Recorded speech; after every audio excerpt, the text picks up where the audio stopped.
মাইজভান্ডারি গান তো মূলত সুফি সঙ্গীত। তাহলে সুফিজমটা কি? সুফিজম হচ্ছে স্রষ্টা এবং সৃষ্টির মধ্যে যে প্রেমময় সম্পর্ক, একমাত্র প্রেমই হচ্ছে মিলন সেতু।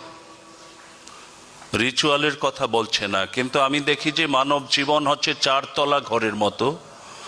নিচতলায় হচ্ছে শরীয়ত, দ্বিতীয় তলায় তরিকত, তিন তলায়, তৃতীয় তলায় হাকিকত, চার তলায় মারফত।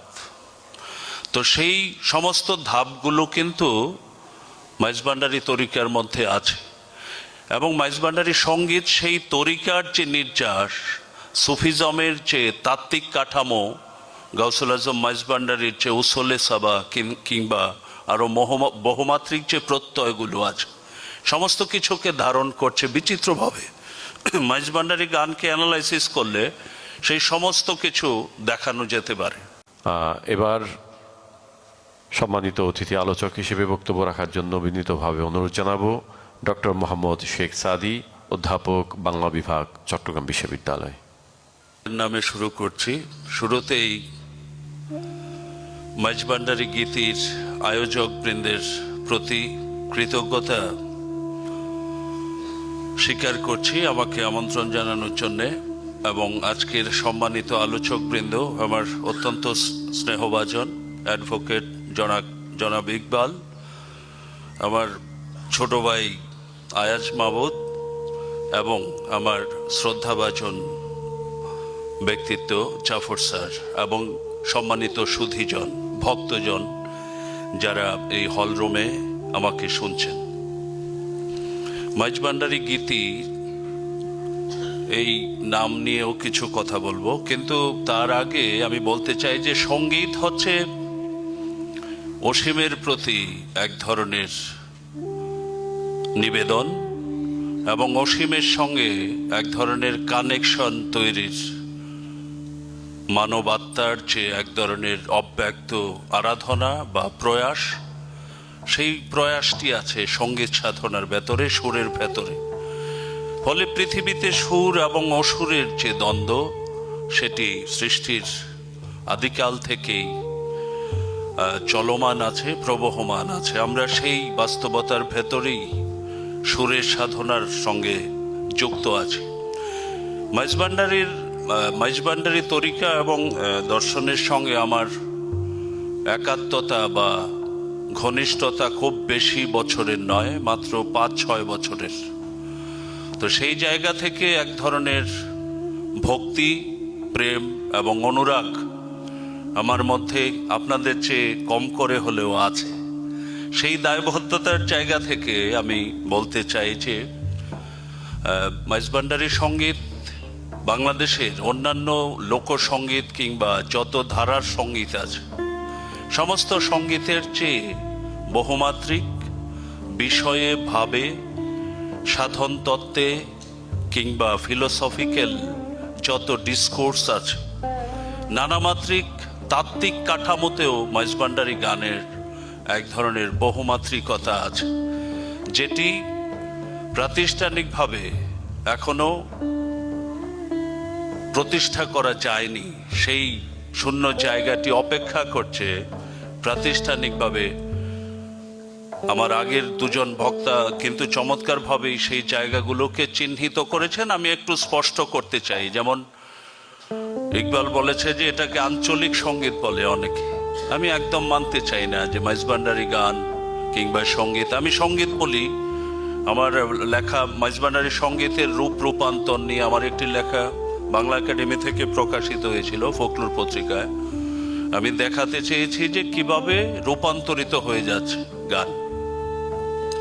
তো সেই জায়গাটি আসলে মাইজভান্ডারি সুফি সঙ্গীত বলতে আমি বলতে চাই, লিখিতভাবে বলেছিও আমি আমার একাধিক প্রবন্ধে। সুফি সঙ্গীত কেন বলছি?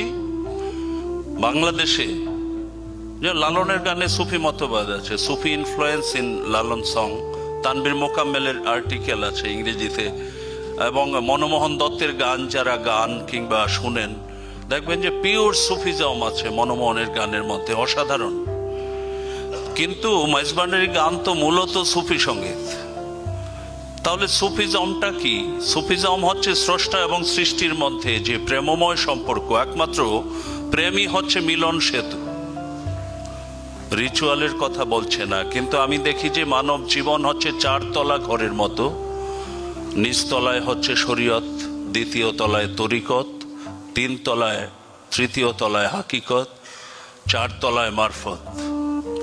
তো সেই সমস্ত ধাপগুলো কিন্তু মাইজভান্ডারী তরিকার মধ্যে আছে, এবং মাইজভান্ডারী সঙ্গীত সেই তরিকার যে নির্যাস, সুফিজমের যে তাত্ত্বিক কাঠামো, গাউসুল আজম মাইজভান্ডারীর যে উসলে সাবা কিংবা আরো বহুমাত্রিক যে প্রত্যয়গুলো আছে, সমস্ত কিছুকে ধারণ করছে বিচিত্রভাবে। মাইজভান্ডারী গানকে অ্যানালাইসিস করলে সেই সমস্ত কিছু দেখানো যেতে পারে। যেমন এই যে পৃথিবীর সৃষ্টি শুরু থেকে আল্লাহর একত্ববাদের যে প্রথম জিকির, সুফিরা যে জিকিরকে প্রাধান্য দেন, সেই জিকির কিন্তু এক ধরনের মেডিটেশন থেকে, যে শিরোনামটা এখানে টাইটেল করা হয়েছে একটা চমৎকার কথা। আমি আরো বলতে চাই যে ভোগ এবং উপভোগ বস্তুবাদী নয়, ভাববাদী একটা প্রত্যয়। ফলে ভোগ হচ্ছে বস্তুতান্ত্রিক বিষয়, উপভোগ মন্দ কিছু নয়, ইতিবাচক বিষয়। মাইজভান্ডারী গান আমরা উপভোগ করি, উপভোগের সঙ্গে অনুভব, উপলব্ধি এবং ধ্যানের স্তরে উত্তীর্ণ করে আমাদের ভাবকে, আমাদের চৈতন্যকে। ফলে রবীন্দ্র সাহিত্য যদি পড়েন, সেখানেও দেখবেন যে অনুভব, উপলব্ধি এবং ধ্যান, সেই তিনটা পরিক্রমা পেরিয়ে একটা জায়গায় উন্নীত করে আমাদের ধ্যানকে, আমাদের চেতনাকে, প্রেরণাকে স্থিত করে। তো মাইজভান্ডারী গান কিন্তু শ্রোতাকে, ভক্তের প্রাণকে সেই জায়গায় উত্তীর্ণ করে। ফলে এই গান হচ্ছে সাধারণ গান নয়, এটি প্রার্থনার বাহন। তো সঙ্গীত যে প্রার্থনার বাহন হতে পারে, এটি তো প্রতিষ্ঠিতই, তাই না? প্রতিষ্ঠিত না, ওই তানসেনের জীবনী পড়লে দেখা যাবে উস্তাদ আলাউদ্দিন খাঁ ইংল্যান্ডে হলরুমে বসে সেতার বাজাচ্ছেন। সেতারের তো কোনো বাণী ছিল না, শুধু সেতারে সুর বাজাচ্ছেন। একজন ইংরেজ কান্না করছেন সেই সুরের সঙ্গে একাত্ম হয়ে। তো এই সুরের আলাদা একটা ভাষা আছে, অভিব্যক্তি আছে, যেটা মানুষের ভেতরে, মানবাত্মার মধ্যে যে ক্রন্দন আছে, অব্যক্ত অপূর্ণতা আছে, সেই অপূর্ণতা তো একমাত্র পূর্ণতা পাবে পরমের সঙ্গে যদি একাত্ম হতে পারে। ফলে সুফিবাদ হচ্ছে একাত্ম হবার সাধনা, প্রেম হচ্ছে একাত্ম হবার সাধনা। প্রেমিক প্রেমাস্পদের সঙ্গে মিলনের যে অভিপ্রায়, সেটা বহুল বর্ণিত হয়েছে মাইজভান্ডারী সঙ্গীতে।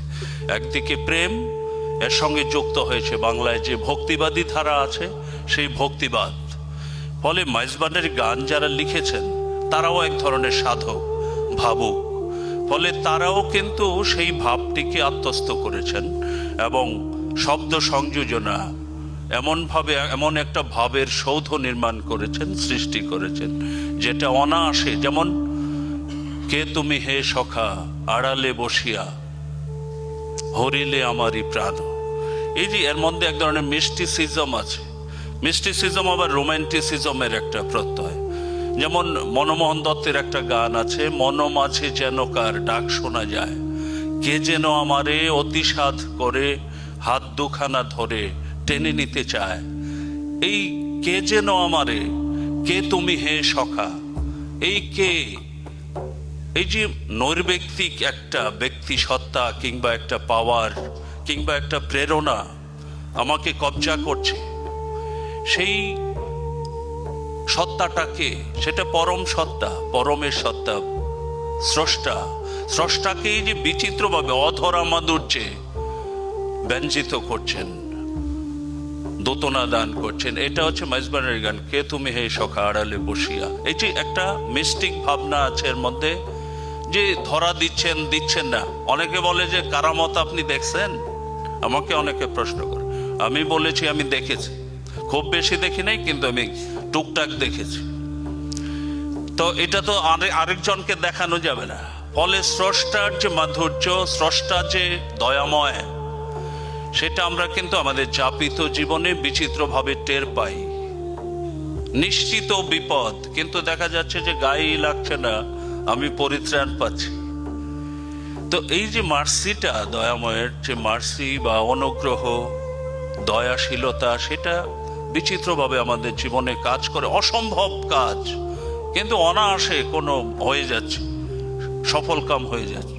তো এই বিষয়গুলো আরো অনেক নানা ধরনের বিষয় আছে, যেটা অধরাকে ধরবার, অদেখাকে দেখবার এবং পরম স্রষ্টার সঙ্গে নৈকট্য লাভের যে আকুতি, সেটা কে তুমি হে সখা।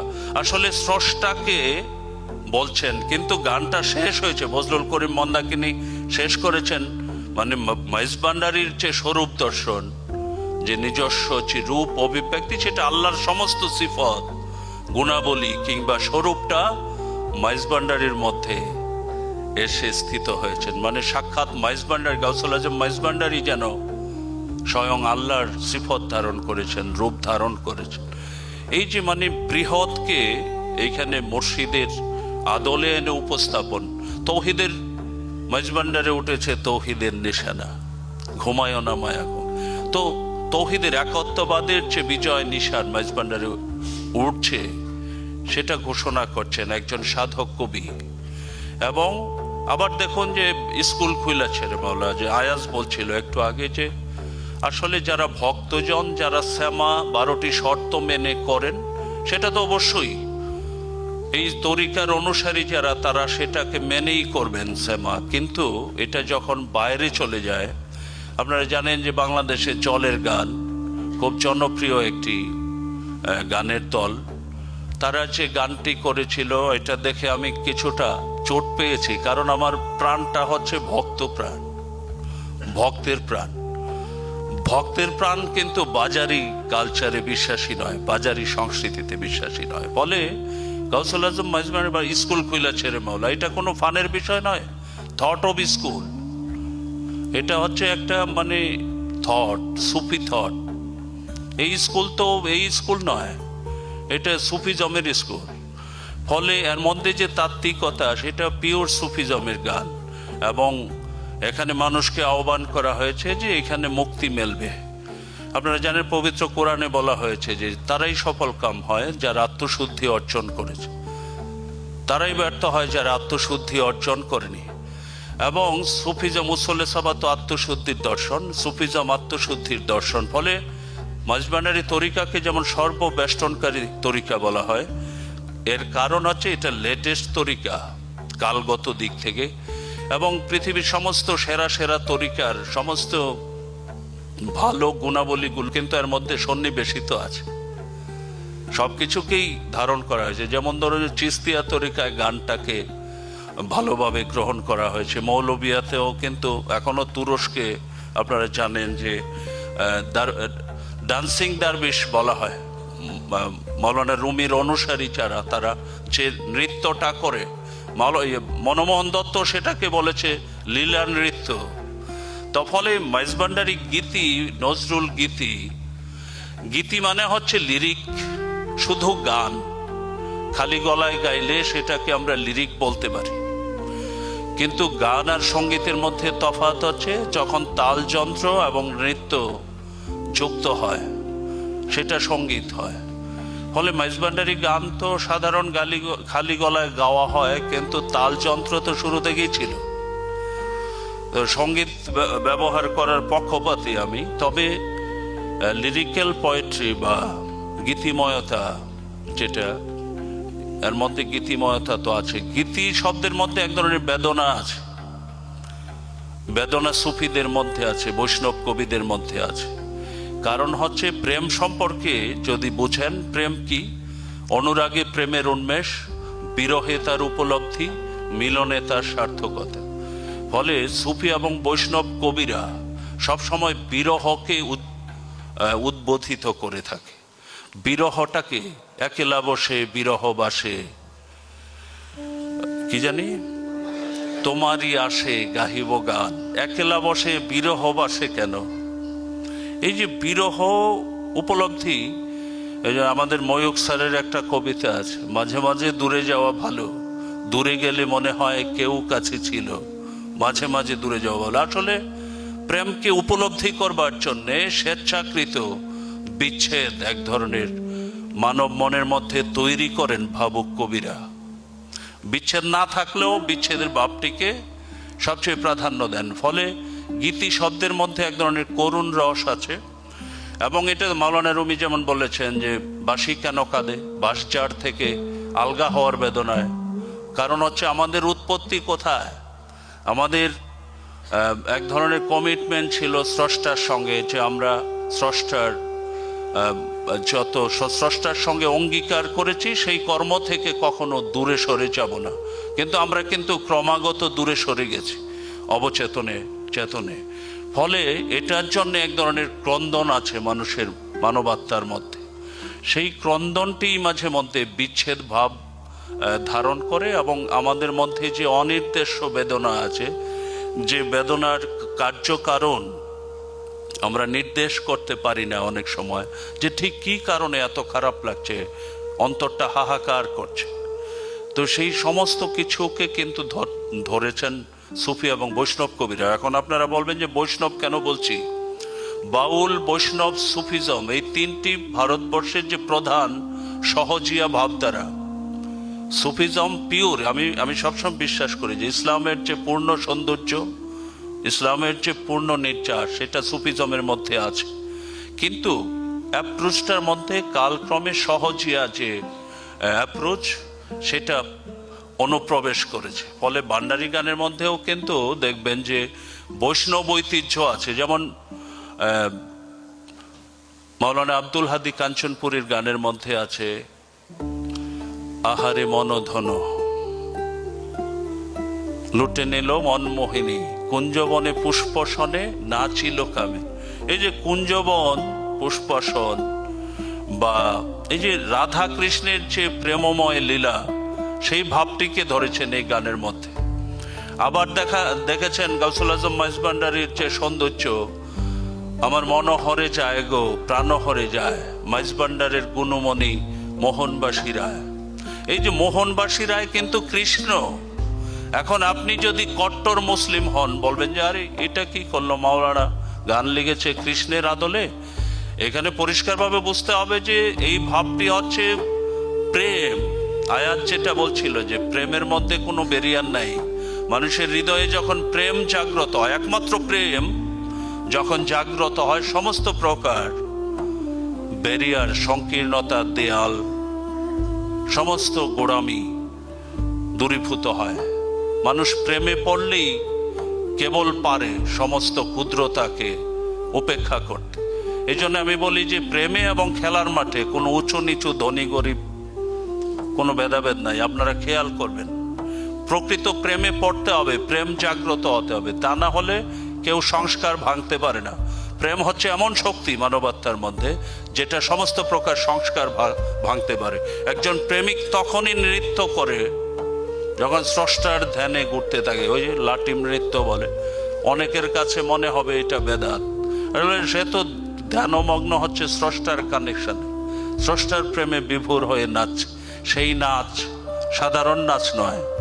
বলে শাহ আব্দুল করিমের একটা ঘটনা আছে, তিনি যখন ইন্তেকাল করেন, তিনিও একজন সাধক কবি, তার ছেলে কেউ চিনছেন না। এই নূরজাহান হোটেল, শাহজালাল, হজরত শাহজালাল রহমতুল্লাহ আলাইহির মাজারের সামনে দেখবেন নূরজাহান হোটেল এবং হসপিটাল আছে। ওই মালিকের সঙ্গে আমার দেখা হয়েছে। আমি শাহ আব্দুল করিমকে নিয়ে পিএইচডি করেছি, ফলে নানা কিছু আমাকে জানতে হয়েছে। তার একজন শিষ্য আছেন হবিগঞ্জে, আব্দুর রহমান। আব্দুর রহমান একদম আব্দুল করিমের মতো ভালো, এমন নির্লোভ মানুষ আমি কম দেখেছি আমার জীবনে। আব্দুর রহমানকে চিনে একমাত্র, তার ছেলে নূরজালালকেও চিনছে না। মারা যাওয়ার 5 মিনিট আগে ফিসফিস করে আব্দুর রহমানকে বলছে, রহমান ওই গানটা গা। কোন গানটা? গাড়ি চলে না, চলে না। তো এই গান গাওয়া শেষ, ওনার ইন্তেকাল সম্পন্ন। তার মানে গান শুনতে শুনতে উনি ইন্তেকাল করেছেন, কিন্তু কাউকে চিনতে পারছিলেন না। কিন্তু বলছে এই গানটা গা।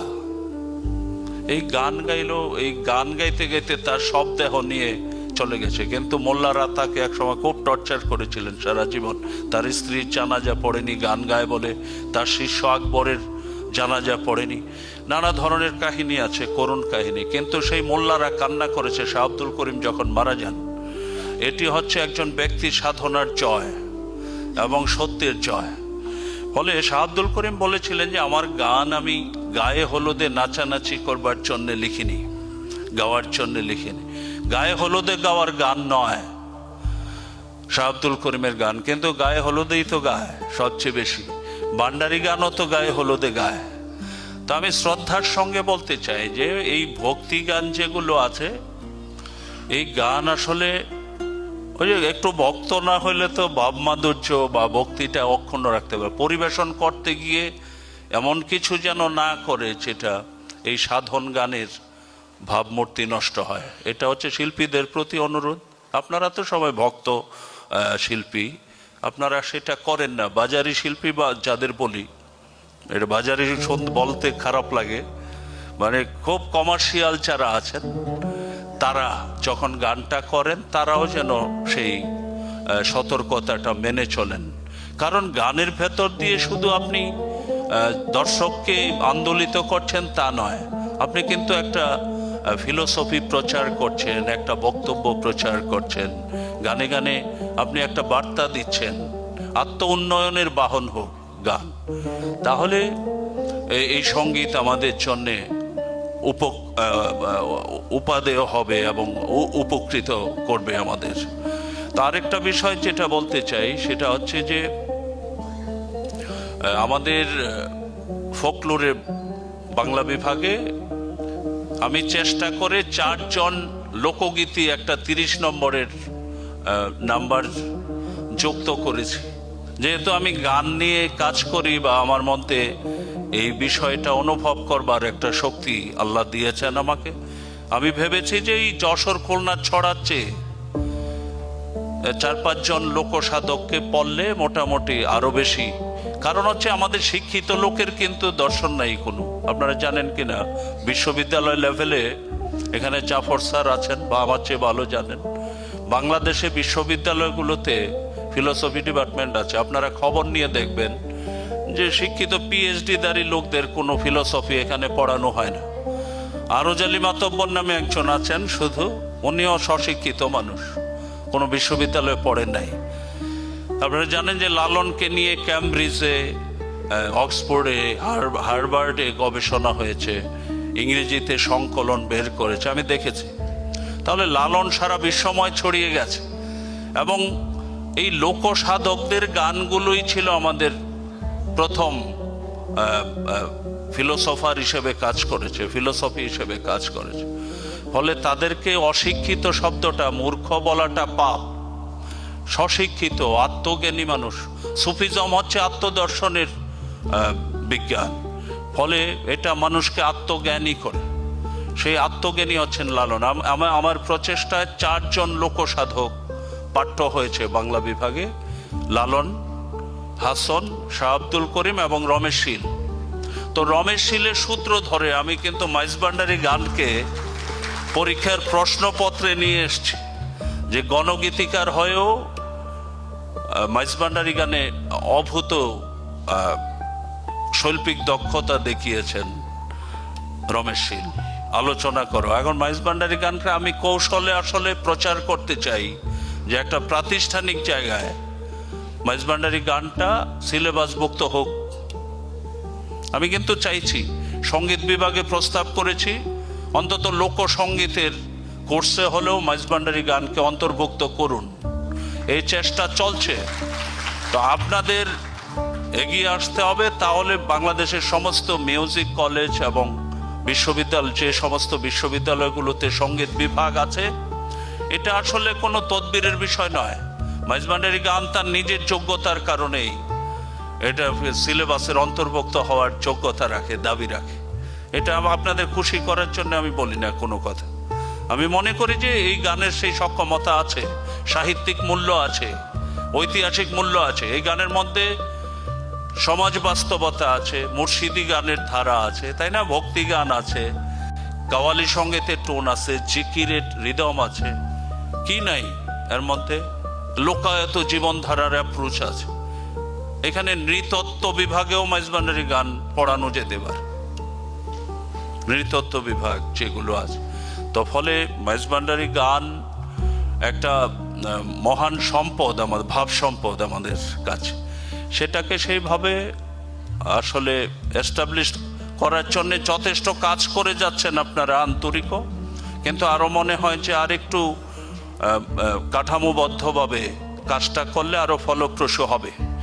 আর এই গানের প্রচার আমি মনমোহনের এইখানেও বলেছি যে মনমোহনের গান লালনের গানের মতো প্রচার পায়নি। মোবারক হোসেন খান যখন শিল্পকলার পরিচালক ছিলেন তখন প্রচার হতো বেতারে, টেলিভিশনে নিয়মিত। আবার মলয়া গান কিন্তু ওইভাবে প্রচার হয় না। লালনের গান দেখেন সর্বত্রগামী। করিমের গান ও হাসনের গান সর্বত্রগামী হয়েছে। মাইজভান্ডারি গান কি সর্বত্রগামী হয়েছে? ইন্ডিয়াতে ত্রিপুরায় আমি দেখেছি কিছু, এবং আসামেও দেখেছি মাইজভান্ডারি গান গীত হয়েছে সীমিত পরিমাণে, কিন্তু বাংলাদেশে তুলনামূলকভাবে যদি দেখেন মাইজভান্ডারি গান যে অনুপাতে প্রচার হওয়ার দাবি রাখে হয়নি। আপনারা কোনো চ্যানেলকে বেছে নিতে পারেন, কিংবা বেঙ্গল ফাউন্ডেশন থেকে যে ফোক ফেস্টিভ্যাল হয় সেখানে আপনাদের একদম পরিকল্পিত সুগঠিত কোনো পরিবেশনা সেখানে রাখার বন্দোবস্ত করতে পারেন। আগে 3-4টা ফোক ফেস্টিভ্যাল হয়েছে অসাধারণ বিশ্বমানের, ওখানে কোনো মাইজভান্ডারি গান ওইভাবে হয়নি। এটা একটা কিন্তু পার্টিসিপেশন থাকা খুব জরুরি। এবং কোনো চ্যানেল যেগুলো সঙ্গীত একক সঙ্গীত প্রচার করে বিভিন্ন সময়, তাদের সঙ্গে আপনারা যোগাযোগ করে কিছু করতে পারেন, এবং বাংলাদেশ টেলিভিশনে নিয়মিত যাতে হয় এভাবে করতে পারেন। আর আরেকটা বিষয় হচ্ছে গান প্রচার হোক, যে যেভাবে ইচ্ছা গাক, ওরা তো আমরা রুখতে পারবো না, কিন্তু যেখানেই অপপ্রচার হয়, নেতিবাচক প্রচারণা হয়, সেখানেই আপনারা যৌক্তিকভাবে কথা বলবেন, দায়িত্ব নিয়ে মারামারি করবেন না, লজিকের যুগ, তাই না? আমি কিন্তু কথা বলি, বাংলাদেশে এমন কোনো জায়গা নাই আমার সামনে বাজে বলে নেতিবাচক বলে চলে যাবে ভান্ডারি তরিকাকে এবং সঙ্গীতকে। আমি চ্যালেঞ্জ করতে চাই যে এটা কিভাবে নেতিবাচক প্রমাণ করুন আপনি, আপনার সঙ্গে আমি আর্গুমেন্ট করতে রাজি আছি। তো আপনারা আমার চেয়ে আরো বেশি জানেন এখানে যারা বসে আছেন মাইজভান্ডারি তরিকা সম্পর্কে, আমি সেই শ্রদ্ধা রাখছি আপনাদের প্রতি। আপনারাও সেই দায়বদ্ধতার জায়গা থেকে, ভালোবাসার জায়গা থেকে সেই কাজটি সমানভাবে করবেন। তো কথা আর বাড়াবো না বেশি, সবাই অনেক ভালো থাকুন, সুস্থ থাকুন। আসসালামু আলাইকুম।